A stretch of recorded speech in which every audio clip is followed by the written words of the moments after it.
A Muslim mosque is coming to Graves County. Joe Jackson reports. Mayfield officials say a group of Somalians have petitioned the city zoning board to have a mosque at 312 East Broadway. The board will consider the petition at a public hearing August 24th at 10 a.m. The meeting will be held inside the council chambers of City Hall. City planner Brad Rogers says the Somalians are already renting the building and conduct business in part of it, but they need the conditional use permit to hold religious meetings there. Rogers said the city has received a few complaints from citizens not wanting a mosque in Mayfield, but he says the zoning board should not deny someone the right to worship. Dick Connor owns a florist shop next door to the proposed mosque, and he says he doesn't want it there. He also says no business owner in Mayfield would want it located next to them either. Rogers says he expects the petition will be approved. He said the city has never turned down any church or religious group who asked for the permit.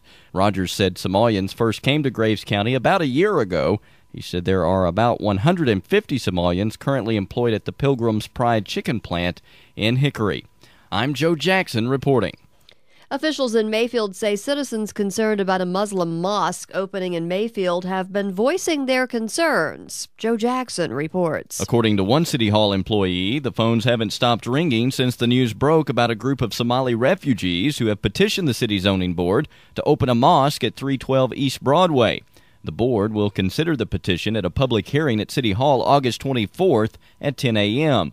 Mayfield Mayor Arthur Burns says people are very passionate about the issue, and that has him worried. I'm concerned about the location of a mosque in the city of Mayfield, mainly because of the high emotions that seem to surround this, and I'm concerned that someone could end up getting hurt. It's clear that a lot of locals are against the mosque locating in Mayfield, but those for it argue that everyone should have the right to practice their own religion. Both sides, however, say they had no idea there were so many Somalis in Mayfield and Graves County. As of July 29th, there were 131 Somalis employed at the Pilgrim's Pride chicken plant in Graves County. All have reportedly been hired in the last few months. Company officials met with city and county leaders less than 3 weeks ago to explain why. According to those at the meeting, Pilgrim's Pride recently changed its verification system for employees, specifically out-of-country workers.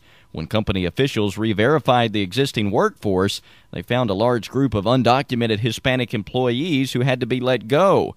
According to company officials, some documented Hispanics decided to leave the company voluntarily. That left the company with an immediate need for workers. Company officials say they have tried to fill the positions with local workers but have not been successful. For example, during a recent hiring process, out of 46 people that applied, only 9 came back. Of those, 2 failed a drug test, and a third applicant's paperwork was not in order.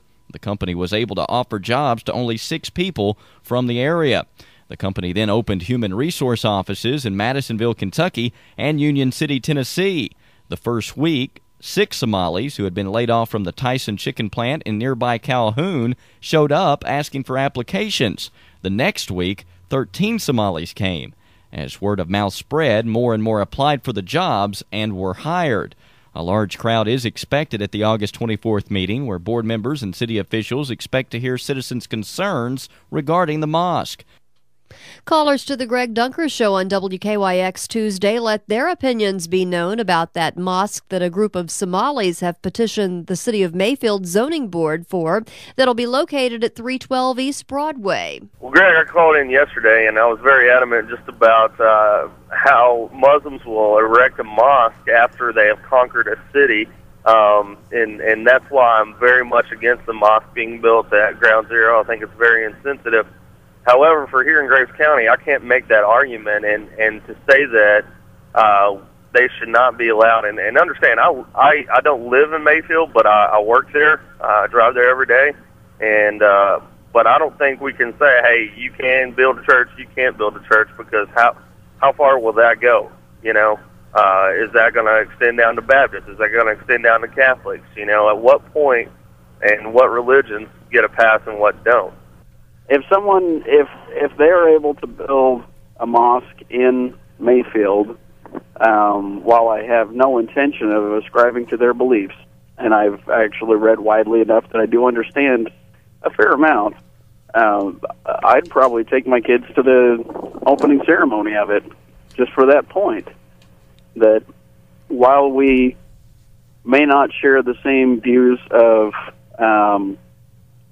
exactly who we are and what God intends us to do, the fact remains that as a Christian, I believe we're all children of God, and that Jesus Christ not only died for my sins, but for everyone's sins. And in that stronger sense, they are my brothers and sisters, even if some of them may not view it as such. A public hearing to consider the petition is set for August 24th at 10 a.m. at Mayfield City Hall. Officials say the Somalis are already renting the building and conduct business in part of it, but they need a conditional use permit to hold religious meetings there. There will be no Muslim mosque in Mayfield for now. Joe Jackson reports. The Mayfield Zoning Board on Tuesday denied a group of Somali Muslims' request for a conditional use permit to open a mosque in Mayfield. The board ruled the size of the building was not big enough to hold the number of Somalis who might worship at any given time. The board also said there wasn't adequate parking at the proposed site at 312 East Broadway. Commissioner Don Costello. Came down to parking. There's really no off-street parking, very limited on-street parking, and from what the neighbors said, inability to use sites or their spaces that they're not using. So it came down to parking and public safety. Pam Frizzell from New Wave Hair Salon next door to the proposed mosque site said it would have definitely caused a parking problem for her customers. Our patrons have a hard time right now finding a place to park. And I just hate for people to have to walk like 2 blocks away just to get their hair done. You know, you take 10 hairdressers and each one of them having 2 plus their car. There's 30 cars right there. The proposed site only has 6 parking spaces, and the section of the building the Somalis wanted to hold religious meetings in can only hold 40 people. City officials estimate there are between 150 and 300 Somalis in Mayfield and Graves County. City planner Brad Rogers said this is the first time the city has denied a religious group a conditional use permit, and he says this might not be the last we hear about the issue. You know, this issue may not be over. They could choose to go to another building. They can appeal this to the circuit court if they so choose. So this is probably not a dead issue. An overflow crowd filled the council chambers of City Hall Tuesday for the public hearing. More than 100 people were turned away because there was not enough room. No Somalis attended the hearing. Graves County Sheriff John Davis said one of the Somali petitioners showed up but was turned away by law enforcement by mistake. I'm Joe Jackson. The ACLU will represent a Mayfield man who was denied a permit to operate a Muslim worship center. Joe Jackson reports. The American Civil Liberties Union and the ACLU of Kentucky have agreed to represent Kadar Ahmed, a Mayfield resident who was denied a permit last month by the Mayfield Board of Zoning Adjustment to operate a Muslim worship center in the town's central business district. The board had initially approved the permit 2 weeks earlier, but reversed course and ultimately denied the permit due to inadequate parking, despite not having heard from a representative of Ahmed. Michael Aldridge, executive director of the ACLU of Kentucky, said, "While we appreciate that some in the community have shown support for Ahmed and the other Muslim residents of Mayfield, local government should not stand in the way of the free exercise of religion." He said the fact that Mr. Ahmed was initially granted a permit and then had it taken away without there being any change in circumstances is troubling. The ACLU is also concerned about the implications for religious freedom created by the zoning board's actions. David Mock, director of the ACLU program on freedom of religion and belief, said preventing any group from freely practicing their faith is unlawful and contrary to core American values.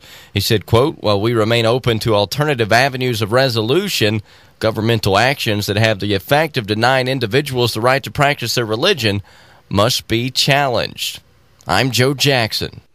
The Mayfield Zoning Board Tuesday decided to set aside all previous decisions and hold a hearing November 9th at 10 a.m. at City Hall regarding a Somali man's request for a mosque at 312 East Broadway. Boyd Neely, the city's attorney, says at the hearing, both sides in the matter will get a chance to address the issue, and the board will make a decision based on the facts presented to them then. Neely says the applicant, Kadar Ahmed, will not have to file a new application, but the existing application application will be reheard. Bill Dethridge, an attorney from Hopkinsville representing the American Civil Liberties Union and Ahmed, says the decision the board made is probably the best result he could have hoped for Tuesday. Well, in terms of decisions, it looks like they made a correct decision, a bad decision, and now they've come back and made another correct decision to set everything aside. And what we intend to do is to go forward with the application for the permit so that Mr. Ahmed can open the prayer center at the location just down the street. Dethridge says there's a very vital constitutional right that's in play here. The ACLU and Ahmed, he says, want to protect that right and make sure it's appreciated.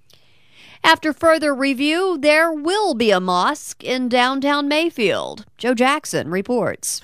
The city zoning board on Tuesday approved Kadar Ahmed's application for a conditional use permit allowing a mosque to be built inside a building at 312 East Broadway.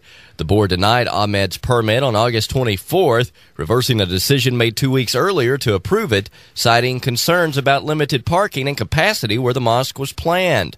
Although the board maintained its stance that there is not enough on-site parking for the mosque, they conceded that there is enough off-site parking available.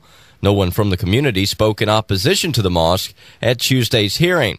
Heather Weaver of the American Civil Liberties Union's Program on Freedom of Religion and Belief represented Ahmed. Instead of a mosque, Weaver repeatedly referred to the proposed site as a prayer center. Though this space has been called a mosque, it is in fact not a mosque as most of us may understand that term. It does not, of course, have the physical structure and qualities that a mosque might have, such as a minaret or dome, and a formal Friday afternoon prayer service is not held there. Rather, the space is more akin to a prayer room that might be set aside in a house or business in which Muslims can gather together to conduct their 5 daily prayers. Weaver said Ahmed would never allow more than 40 people inside at a time, which is the building's legal capacity. She also read a petition with roughly 40 residents' names supporting the mosque. I'm Joe Jackson.